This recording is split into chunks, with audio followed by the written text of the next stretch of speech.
Hello everyone, welcome to study shelter. दोस्तों, आज की इस वीडियो में हम लोग जो है बिहार एसएससी अर्थात बिहार कर्मचारी चयन आयोग के द्वारा जो आपका सेकेंड इंटर लेवल का एग्ज़ाम होने वाला है उससे रिलेटेड जो है यहाँ पे आपको टॉपिक वाइज एमसीक्यू करवाए जा रहे हैं। अर्थात जो टॉप टॉपिक है जिसे प्रश्न आने की संभावना ज़्यादा है उन सारे टॉपिक को जो यहाँ पे आपको डिस्कस कराया जा रहा है। तो पिछले वीडियो में हम लोगों ने ओवरऑल देखा था और आज जो है हम लोग टॉपिक वाइज में बुक एंड ऑथर और खेल खिलाड़ी को देखने वाले हैं। और ये सारे टॉपिक जो है आपको पहले ही बता दिया गया था कि बुक एंड ऑथर के हम लोग जो ओल्ड बुक है, ठीक है, उन सारे बुक को यहाँ पे देखने वाले हैं और स्पोर्ट्स स्टेडियम को देखने वाले हैं। पिछले वीडियो में ही ये आपको बता दिया गया था। और अगर आपने पिछला वीडियो नहीं देखा है तो आप जाके जो है देख सकते हैं, वो आपको चैनल पे भी मिल जाएगा और उसका लिंक जो है वो आपको कमेंट में भी डाल दिया जाएगा, डिस्क्रिप्शन में भी उसका लिंक जो है वो प्रोवाइड करवा दिया जाएगा, आप वहाँ से भी उसे देख सकते हैं। तो आइए देखते हैं आज के पहले प्रश्न को। पहला प्रश्न है, शतरंज के खिलाड़ी पुस्तक के लेखक कौन है? शतरंज के खिलाड़ी पुस्तक के लेखक कौन है? ऑप्शन है सुमित्रानंद पंत, प्रेमचंद, मैथिली शरण गुप्त और रामधारी सिंह दिनकर। तो देखिए, इसका जो सही आंसर हो जाएगा वो होगा ऑप्शन नंबर बी। प्रेमचंद के द्वारा कई सारे बुक लिखे गए हैं, उसी में से एक जो आपका शतरंज के खिलाड़ी है। प्रेमचंद का जो फेमस बुक है उसमें है गोदान, गबन, कर्मभूमि, रंगभूमि, शतरंज के खिलाड़ी, कायाकल्प और प्रेम आश्रय। ये सारे बुक जो है वो प्रेमचंद के द्वारा लिखे गए हैं।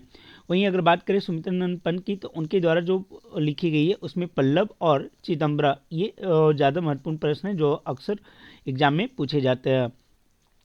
मैथिली शरण गुप्त जो है उनके द्वारा लिखी गई है साकेत, जयद्रथ बद्ध, यशोधरा और पंचवटी। ये सारे बुक जो है मैथिली शरण गुप्त के द्वारा लिखे गए हैं। वहीं अगर बात करें रामधारी सिंह दिनकर की, तो इनके द्वारा कुरुक्षेत्र और उर्वशी, ये ज़्यादा फेमस बुक जो है इनके द्वारा लिखी गई है। और आपको मालूम होना चाहिए कि रामधारी सिंह दिनकर का संबंध जो है वो बिहार से है और बिहार में भी अगर पूछा जाए तो ये बेगूसराय ज़िले से बिलोंग करते हैं। बेगूसराय जिला से जो है इनका संबंध है। महादेवी वर्मा के बारे में अगर बात करें तो इनकी जो प्रमुख पुस्तक है उसमें यामा और दीप शिखा, द्वीप नहीं दीप शिखा, ये जो बुक है वो आपको महादेवी वर्मा के द्वारा लिखी गई है। देखते हैं अगले प्रश्न को। आगे पूछा जा रहा है पुस्तक और लेखकों का मिलान करना है। इधर दिया हुआ है आपका चंद्रकांता, पद्मावत, देवदास और द गाइड, और इधर लेखक में है आर के नारायण, मलिक मोहम्मद जायसी, देवकीनंदन खत्री और शरदचंद्र चट्टोपाध्याय।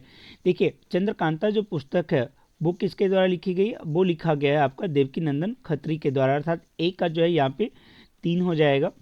पद्मावत ये मलिक मोहम्मद जायसी के द्वारा लिखी गई है, तो बी का 2 हो जाएगा। देवदास जो है वो लिखा गया है शरदचंद्र चट्टोपाध्याय के द्वारा, था सी का 4 हो जाएगा। और द गाइड जो है वो लिखा गया है आर के नारायणन के द्वारा, तो डी का 1 हो जाएगा। सबसे बड़ी खासियत ये है कि सारी जो पुस्तक है, जो भी नॉवल है या उपन्यास है, ये सभी के ऊपर जो है वो आपका मूवी बन चुका है, ये सीरियल बन चुका है, और इसलिए इससे रिलेटेड प्रश्न जो है वो अक्सर एग्जाम में आपका पूछ लिया जाता है कि चंद्रकांता पुस्तक के लेखक कौन है।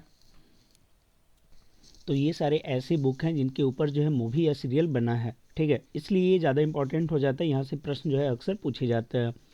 शरदचंद्र चट्टोपाध्याय के द्वारा देवदास के अलावा जो है परिणीता और चरित्रहीन, ये 2 पुस्तक भी लिखी गई है, उपन्यास लिखा गया, इसमें परिणीता के ऊपर भी जो है वो मूवी बनाया गया था। पद्मावत जो है मलिक मोहम्मद जायसी का है। आर के नारायण की बात करें तो इनके द्वारा द गाइड लिखा गया है, Malgudi days, the dark room, mister Sampath, my days, the vendor of sweets, ये सारी पुस्तकें जो है वो आर के नारायण के द्वारा लिखी गई हैं। और द गाइड मूवी जो है वो देवानंद के द्वारा चित्रित किया गया था, मतलब वो जो है लीड रोल किए थे देवानंद के द्वारा, ठीक है। देखते हैं आगे। देवकीनंदन खत्री की अगर बात करें तो इनके द्वारा जो है चंद्रकांता लिखा गया, और ये अपने टाइम का काफ़ी अच्छा जो है वो सीरियल हुआ करता था चंद्रकांता, तो याद रखिएगा चंद्रकांता देवकीनंदन खत्री के द्वारा, देवदास शरदचंद्र चट्टोपाध्याय के द्वारा, पद्मावत मलिक मोहम्मद जायसी, और द गाइड जो है आर के नारायण। अगला है इंडिया द क्रिटिकल ईयर्स, किसकी पुस्तक है? सलमान रुश्दी, चौधरी चरण सिंह, खुशवंत सिंह या कुलदीप नैयर। तो इसका सही आंसर हो जाएगा आपका option number D, Kuldip Nayar, ठीक है। 3 का ऑप्शन नंबर डी जो है आपका करेक्ट आंसर हो जाएगा। अगर देखें तो कुलदीप नैयर के द्वारा जो है इंडिया द क्रिटिकल ईयर्स पुस्तक लिखी गई है। इसके अलावा द जजमेंट वो लिखा गया है, इंडिया हॉर्स कुलदीप नैयर के द्वारा ही लिखा गया है। Beyond the lines and autobiography, ये भी कुलदीप नैयर के द्वारा ही लिखा गया है। वहीं अगर खुशवंत सिंह की बात करें तो train to Pakistan, Indira Gandhi returns, Delhi, truth, love and a little malice, ये जो है खुशवंत सिंह के द्वारा लिखा गया। और ये पुस्तकें जो है काफ़ी एग्जाम में पूछा भी जाता है अक्सर। जो है train to Pakistan, India Gandhi returns, ये सारी पुस्तकें जो है वो अक्सर पूछ लिया जाता है। ठीक है, अगर बात करें सलमान रुश्दी की, तो सलमान रुश्दी के द्वारा जो है midnight children, same, the Satanic versus, मुर्स लाइट साई, ये साई जो है ये सारी पुस्तकें इनके द्वारा लिखी गई है। चौधरी चरण सिंह के द्वारा इकोनॉमिक नाइटमेयर ऑफ इंडिया, ये पुस्तक लिखा गया है। तो याद रखना है चौधरी चरण सिंह ने कौन सी पुस्तक लिखी थी, economic nightmare of India. Chaudhary Charan Singh के बारे में और भी चीज़ें याद रखना है कि चौधरी चरण सिंह जो है वो 5वें आपके पीएम थे। ठीक है, भारत के 5वें प्रधानमंत्री जो है चौधरी चरण सिंह थे और ये एक किसान राजनेता थे। ठीक है, किसान राजनेता थे और इन्होंने जो है 1979 से 1980 तक जो है इनका कार्यकाल था। ठीक है, 1979 से 1980 तक। और इनकी जो पुस्तक है वो है इकोनॉमिक नाइटमेयर ऑफ इंडिया। अगला है लीलावती पुस्तक संबंधित है, किससे संबंधित है, अर्थशास्त्र, वनस्पति शास्त्र, गणित या विज्ञान। तो याद रखिएगा लीलावती पुस्तक जो है वो गणित से रिलेटेड है। और ये जो पुस्तक है एक्चुअली में क्या है कि भास्कराचार्य के द्वारा जो पुस्तक लिखी गई है वो है आपका सिद्धांत शिरोमणि। ठीक है, और उसके जो है 4 पार्ट है। ठीक है, एक है लीलावती, बीजगणित, ग्रह गणित और गोलाध्य। तो लीलावती जो पुस्तक है वो किससे रिलेटेड हो गया, गणित से रिलेटेड हो गया। और इसके अगर रचनाकार की बात करें तो ये जो है कौन है, भास्कराचार्य है। ठीक है, भास्कराचार्य है, इनके द्वारा लिखी गई। और ये जो लीलावती है, लीलावती जो है वो भास्कराचार्य की बेटी थी। ठीक है, उनकी बेटी थी और उनके द्वारा जो है ये लिखा गया था, मतलब उनके द्वारा जो सिद्धांत दिया गया था वो इसमें समाहित किया गया था। और अगर ये आप यहाँ पे देखोगे तो लीलावती का संबंध जो है वो अंक गणित से है। वहीं जो है बीज गणित का संबंध आपका बीज गणित हो गया। ग्रह गणित जो है ग्रहों की उत्पत्ति से संबंधित था। और गोलाध्याय जो है वो गोली से संबंधित जो भी गणित के भाग हैं उनसे संबंध करता है। तो याद रखना है लीलावती का संबंध जो है वो आपका गणित से है। और ये भास्कराचार्य की बेटी थी लीलावती, उन्हीं के द्वारा बहुत सारे जो गणित से संबंधित सूत्र हैं वो दिए गए थे। और ये भी तब की बात है जब दुनिया में बहुत सारे लोग जो क ख ग घ तक भी नहीं जानते, मतलब जब अक्षर का ज्ञान लोगों को नहीं था, उस टाइम जो लीलावती के द्वारा जो गणित के अंक गणित के सूत्र दिए जाते थे। ठीक है, तो याद रखना है लीलावती जो पुस्तक है वो गणित की है और ये लिखे किसने है, भास्कराचार्य के द्वारा लिखा गया है। आगे है कौन सी पुस्तक रविन्द्रनाथ टैगोर की नहीं है।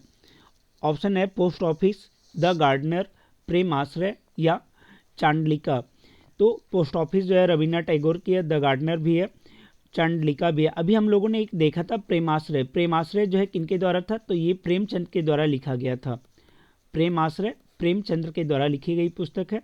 जबकि ये तीनों पोस्ट ऑफिस, द गार्डनर और चांडालिका, ये तीनों रविन्द्रनाथ टैगोर के द्वारा लिखी गई है।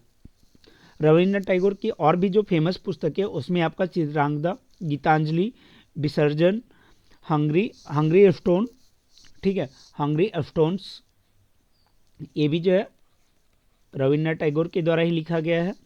उसके बाद Gora, Chandalika, crescent moon, the gardener, the court dancer, king of dark वेबर, पोस्ट ऑफिस और द रिलीजन ऑफ मैन, ये सारी पुस्तक जो है वो रविन्द्रनाथ टैगोर के द्वारा लिखा गया है। तो देखो इसमें आपका पोस्ट ऑफिस भी पूछा जाता है, गोरा तो पूछा ही जाता है, चंडालिका, द गार्डनर। तो आपको इन सारी पुस्तकों का नाम जो है वो हर हाल में याद रखना चाहिए, क्योंकि यहाँ से प्रश्न जो है वो अक्सर एग्जाम में पूछ लिए जाते हैं। और आपको ये मालूम होगा कि गीतांजलि के लिए ही जो है 1913 ईस्वी में रविन्द्रनाथ टैगोर को जो है नोबेल प्राइज से सम्मानित किया गया था 1913 ईस्वी में। और गीतांजलि ही पुस्तक है जिससे जो है हमारा राष्ट्रगान जन गण मन जो है वो लिया गया है। ठीक है, तो ये भी आपको याद रखना है कि 1913 ईस्वी में गीतांजलि के लिए रविन्द्रनाथ टैगोर को नोबेल प्राइज मिला था और गीतांजलि से ही जो है जन गण मन जो है वो लिया गया है। आगे है बारावती स्टेडियम कहाँ स्थित है। ठीक है, ऑप्शन है कटक, पुणे, चेन्नई या भुवनेश्वर। तो इसका सही आंसर हो जाएगा कटक। बारावती स्टेडियम जो है वो आपका कटक में स्थित है। देखिए इस टाइप के प्रश्न जो है वो एग्जाम में पूछे जाते हैं, इसलिए आपको याद रखना है स्टेडियम के नाम भी। जैसे बारावती स्टेडियम कहाँ है तो कटक, अगर कटक ना हो तो याद रखिएगा और ये ओडिशा में है, क्योंकि कटक जो है ये आपका ओडिशा का एक शहर है। ठीक है, वहीं अगर बात करें जो फेमस है, जैसे ईडन गार्डन वो कोलकाता में है, वानखेड़े स्टेडियम मुंबई में है, चिन्ना स्वामी स्टेडियम बेंगलुरु में है, ग्रीन पार्क आपका कानपुर में है। अब इसी में आपको मिलाने के लिए अगर दे दे तो चिन्ना स्वामी स्टेडियम अगर चेन्नई कर दे, ठीक है, चिन्ना स्वामी स्टेडियम चेन्नई, तो बहुत सारे लोग जो इसमें कंफ्यूज हो जाएंगे, है ना। तो याद रखना चिन्ना स्वामी स्टेडियम का है वो आपका बेंगलुरु में है, चेन्नई में नहीं है। ठीक है, तो आपको याद रखना है ये सारे जो फेमस है उनको। आप देखो यही सब छोटे छोटे प्रश्न जो है ना, अगर आप निगेटिव नहीं करते हो, गलत नहीं करते हो, तो आपका रैंक बनाने में ये हेल्प करेगा। ठीक है, जहाँ बाकी लोग जो है इसे निगेटिव मार्क ले आएंगे अगर उन्हें सही ढंग से याद नहीं रहेगा, वहीं आपके लिए प्लस भी होगा और ये प्लस भी होगा, और दूसरा क्या है कि आपको रैंक बनाने में भी ये हेल्प करेगा। ठीक है, इसलिए छोटी छोटी चीज़ों को जो है याद करते जाना है। अगला प्रश्न है, गोल्फ हेतु प्रसिद्ध सैंडी लॉज स्टेडियम कहाँ है? गोल्फ खेल के लिए सैंडी लॉज स्टेडियम कहाँ स्थित है? तो ये आपका स्थित है स्कॉटलैंड में। कहाँ? स्कॉटलैंड में स्थित है। वहीं अगर बात करें विंबलडन की, तो विंबलडन आपको मालूम है कि ये आपका लंदन में स्थित है और ये लॉन टेनिस के लिए फेमस है। आप यहाँ पे समझ सकते हो जिस तरीके से विंबलडन वो आपका फेमस है, उसी तरीके से गोल्फ के लिए जो है ये आपका सैंडी लॉज स्टेडियम फेमस है ना। तो यहाँ से प्रश्न जो है वो पूछे जाते हैं, और ये जो है आपको जो भी जीके की बुक है वहाँ भी मिल जाएगा, जैसे लुसेंट वगैरह में भी दिया हुआ है, और भी जो बुक है वहाँ भी आपको मिल जाएगा। तो इन सारे जो मिसलेनियस के पार्ट है आप उसको छोड़े नहीं, एक बार ज़रूर रिवाइज कर ले। इप्सम स्टेडियम ये कहाँ स्थित है? ये डर्बी रेस के लिए फेमस है और ये ब्रिटेन में स्थित है। आगे पूछा जा रहा है कि कुत्तों की दौड़ के लिए प्रसिद्ध व्हाइट सिटी स्टेडियम कहाँ स्थित है? ऑप्शन है इंग्लैंड, नीदरलैंड, स्कॉटलैंड या कनाडा। इसका सही आंसर हो जाएगा ऑप्शन नंबर ए, इंग्लैंड। ठीक है, ये आपका इंग्लैंड के लंदन नामक शहर में जो है ये आपका स्थित है। ठीक है, तो याद रखना है कुत्तों की दौड़ के लिए प्रसिद्ध व्हाइट सिटी स्टेडियम वो कहाँ स्थित है? लंदन में या फिर इंग्लैंड में स्थित है। आगे है बॉक्सिंग के लिए प्रसिद्ध यांकी स्टेडियम कहाँ है? तो यांकी स्टेडियम जो है ऑप्शन देख लेते हैं। ऑप्शन है सिंगापुर, दुबई, न्यूयॉर्क या लंदन। तो सही आंसर हो जाएगा न्यूयॉर्क। जो यांकी स्टेडियम है वो किसके लिए फेमस है? बॉक्सिंग के लिए। और ये है कहाँ? तो ये आपका यूएसए में है, यूएसए के न्यूयॉर्क शहर में है। ठीक है, तो ये आपको याद रखना है। उसी टाइप से ब्रुकलैंड स्टेडियम और वेम्बल स्टेडियम ये दोनों जो है फुटबॉल के लिए फेमस है, फुटबॉल स्टेडियम के रूप में, और ये दोनों जो है आपका ब्रिटेन में स्थित है। तो इन्हें भी आप याद रखिएगा, ब्रुकलैंड स्टेडियम और वेम्बल स्टेडियम। आगे पूछा जा रहा है विश्व का सबसे बड़ा क्रिकेट स्टेडियम कहाँ है या कौन सा है? ऑप्शन है Oval stadium, Lord's, Narendra Modi stadium या मेलबर्न स्टेडियम। इसका सही आंसर हो जाएगा नरेंद्र मोदी स्टेडियम। नरेंद्र मोदी स्टेडियम जो है पहले इसका नाम था मोटेरा स्टेडियम, मोटेरा के बाद इसका नाम हो गया सरदार पटेल स्टेडियम, और फिर इसका जो नया नाम है वो नया नाम आपका है नरेंद्र मोदी स्टेडियम। और ये है कहाँ? तो ये गुजरात में स्थित है, अहमदाबाद में। तो याद रखना है विश्व का सबसे बड़ा क्रिकेट स्टेडियम का है नरेंद्र मोदी स्टेडियम। और इस बार का जो वर्ल्ड कप हुआ था, ठीक है, जो आपका ओडीआई वर्ल्ड कप 2023 है, तो वो भी कहाँ खेला गया था? तो वो भारत के में खेला गया था, और फाइनल जो खेला गया था वो नरेंद्र मोदी स्टेडियम में खेला गया था।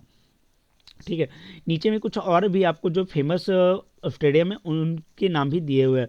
एक और चीज़ दिया हुआ है कि भारत का सबसे बड़ा इंडोर स्टेडियम जो है वो आपका इंदिरा गांधी स्टेडियम है नई दिल्ली में। ठीक है, इंडोर स्टेडियम कौन सा है? इंदिरा गांधी स्टेडियम नई दिल्ली। इंडोर का मतलब वैसा इंडोर में वैसे खेल आते हैं जो कि आपका जैसे हो गया टेबल टेनिस हो गया, बैडमिंटन हो गया। ठीक है, मतलब घर के अंदर जो खेला जा सके वो सारी गेम को यहाँ पे इंडोर स्टेडियम में हम लोग काउंट करते हैं या फिर उसके अंदर खेलते हैं। यहाँ पे कुछ स्टेडियम के नाम दिए हुए हैं, ये आपको पीडीएफ में मिल जाएगा, पीडीएफ में आप इसे देख लीजिएगा। और जैसे फेमस में आपका आ जाएगा साल्ट लेक स्टेडियम कोलकाता में है, ये भी फुटबॉल के लिए मेनली जाना जाता है। जवाहरलाल नेहरू स्टेडियम हॉकी के लिए जाना जाता है। नई दिल्ली में सरदार पटेल स्टेडियम, ये इसी का नाम चेंज होकर जो है अब आपका हो गया नरेंद्र मोदी स्टेडियम, नरेंद्र मोदी स्टेडियम, ठीक है, इसी का नाम चेंज हो गया। फिरोज शाह कोटला का नाम चेंज होकर जो है अब नई दिल्ली स्टेडियम हो गया। वानखेड़े मुंबई में, ग्रीन पार्क कानपुर में है, चिन्ना स्वामी बेंगलुरु में है, बाल योगी एथलेटिक स्टेडियम हैदराबाद में है, Lal Bahadur stadium Hyderabad, Sawai Mansingh stadium Jaipur, Fatorda stadium Madgaon, Brabourne stadium ये भी काफ़ी पूछा जाता है, ये मुंबई में है। इसके अलावा ईडन गार्डन स्टेडियम ये अभी हम लोगों ने देखा था कोलकाता में, चिदम्बरम स्टेडियम चेन्नई में, किनन स्टेडियम जमशेदपुर में, बारावाती स्टेडियम जो है कटक ओडिशा में, मौलाना आजाद स्टेडियम जम्मू में, मिथिलेश स्टेडियम जो है पटना में, Kanchenjunga stadium Siliguri, the arena ये अहमदाबाद में है, होलकर स्टेडियम जो है इंदौर में, श्यामा प्रसाद मुखर्जी स्टेडियम गोवा, मोइनुल हक स्टेडियम जो है ये आपका पटना में है। इसके अलावा कुछ विश्व के जो क्रिकेट विश्व के भी फेमस जो क्रिकेट स्टेडियम है उन्हें भी देख लेते हैं। जैसे गद्दाफी स्टेडियम ये आपका कहाँ है, पाकिस्तान में है। इकबाल स्टेडियम ये फैसलाबाद ये भी पाकिस्तान में है, ठीक है। गद्दाफी आपका लाहौर में है। इंग्लैंड में जो फेमस है उसमें आपका आ जाएगा हेडिंगले, लॉर्ड्स ओवल और रोज बाउल, ये जो है इंग्लैंड के फेमस स्टेडियम है। इसके अलावा ओल्ड ट्रैफर्ड ये मैनचेस्टर में है, या फिर मैनचेस्टर स्टेडियम के नाम से भी इसे जाना जाता है। सोफिया गार्डन कार्डिफ ये सारे जो है इंग्लैंड में स्थित है, ठीक है, इन्हें भी ध्यान में रखिएगा।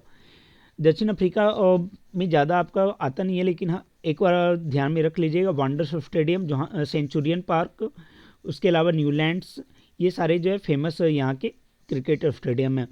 श्रीलंका में जो आपका ज़्यादा फेमस है वो है गैले इंटरनेशनल स्टेडियम या गालिका इंटरनेशनल स्टेडियम, ये आपका आ जाता है श्रीलंका में। इसके अलावा आर प्रेमदास स्टेडियम ये भी पूछा गया है, एग्जाम में पूछा हुआ प्रश्न है कि आर प्रेमदास स्टेडियम कहाँ है, तो ये आपका कोलंबो में है। वेस्ट इंडीज़ में जो फेमस है उसमें आपका सवीना पार्क पूछा जाता है, सवीना पार्क स्टेडियम कहाँ स्थित है, तो ये आपका वेस्ट इंडीज़ के किंगस्टन में है, ठीक है। वारेन पार्क ये आपका जो है वेस्ट इंडीज़ में ही आ जाएगा। क्वीन पार्क ये वेस्ट इंडीज़ में आ जाएगा।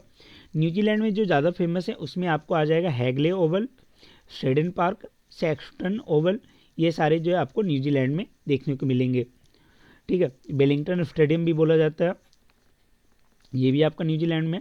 एक है शेख जायद स्टेडियम ये आपका अबू धाबी में है। और बहुत सारे जो मैच जो इंडिया पाकिस्तान में नहीं खेलना चाहता है वो आपका ये अबू धाबी में होता है, शेख जायद स्टेडियम में होता है, ठीक है। तो ये आज के टॉपिक ये प्रश्न थे जो भी टॉपिक दिया गया था उनसे रिलेटेड। कल जो अगला टॉपिक होगा आपका वो बुक एंड ऑथर का ही होगा, और उसमें हम लोग एनिशिएंट और मिडाइवल से रिलेटेड जो बुक है उसे देखेंगे। साथ ही स्पोर्ट्स से के जो टर्मिनोलॉजी हैं वो हम लोग देखेंगे, और ट्रॉफी को यहाँ पे हम लोग देखने वाले हैं। तो इस वीडियो में इतना ही, आप अपनी तैयारी करते रहिए, आपको ऑल द बेस्ट। और इसका पीडीएफ जो है वो आपको टेलीग्राम चैनल पे मिल जाएगा, उसका लिंक जो है वो आपको डिस्क्रिप्शन में भी मिल जाएगा, और वो कमेंट में भी उसका लिंक दे दिया जाएगा, आप वहाँ से इसका पीडीएफ ले सकते हैं। Thank you.